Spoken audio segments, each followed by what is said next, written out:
The Lord be with you. A reading from the Holy Gospel according to Mark. After making the crossing to the other side of the sea, Jesus and his disciples came to land at Gennesaret and tied up there. As they were leaving the boat, people immediately recognized him.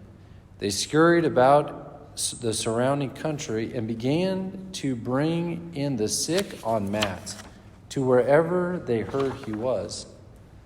Whatever villages or towns or countryside he entered, they laid the sick in the marketplaces and begged him that they might touch only the tassel of his cloak. And as many as touched it were healed. The Gospel of the Lord. Praise you, Lord.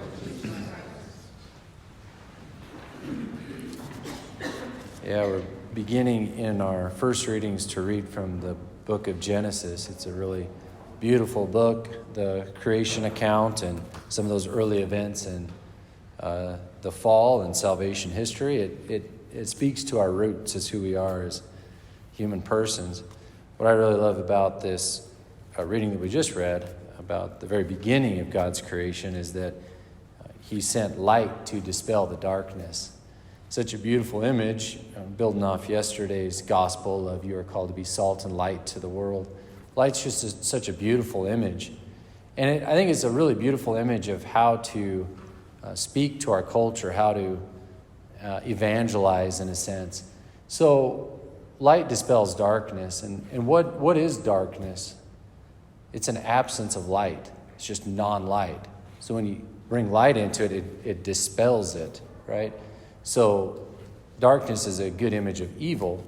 What is evil? It's an absence of good. Okay, and so when we speak truth into evil, when we speak good into evil, it dispels the evil, right? So I think that's very fitting of a good way to evangelize. We speak the truth in order to dispel the lies. We don't just attack the lies. We speak the truth, and it just dispels. So, I mean, think of, some hot topic issues, homosexuality, right? We don't need to beat the drum. This is evil, this is evil, this is evil. Just speak the truth. God created a male and female. The sexual act is for the unity of married peoples and the procreation of children. That's the truth. Okay, now what you do with that is another story. But that can dispel the darkness. Doesn't mean people like us, but it's a more proactive way of going about it. Same with abortion, right? We uphold the dignity of human life throughout all stages, okay? Then we can talk instead of just beating this drum of, you're evil for killing children, which is true, but it's not the light, right? It's not the fullness of the truth. The truth is we're all created in God's image and likeness, okay? All human persons. Okay, so these are just ways I find it's a lot more helpful to, just speak the truth in charity, right? But instead of just beating the drum of evil, of darkness, we speak the light, bring the light into the situation. The light is attractive. That's the beauty of it. Our Lord in today's gospel, every town he entered, people ran to him. That's what they were looking for. The light dispels the darkness. Jesus is the light of the world. Okay, so that's beautiful. It doesn't mean that it's like everybody likes it, but it is effective, and it's what people are looking for. So Jesus lost his life. Okay, we know that. We know the end of the story, too. It brought resurrection.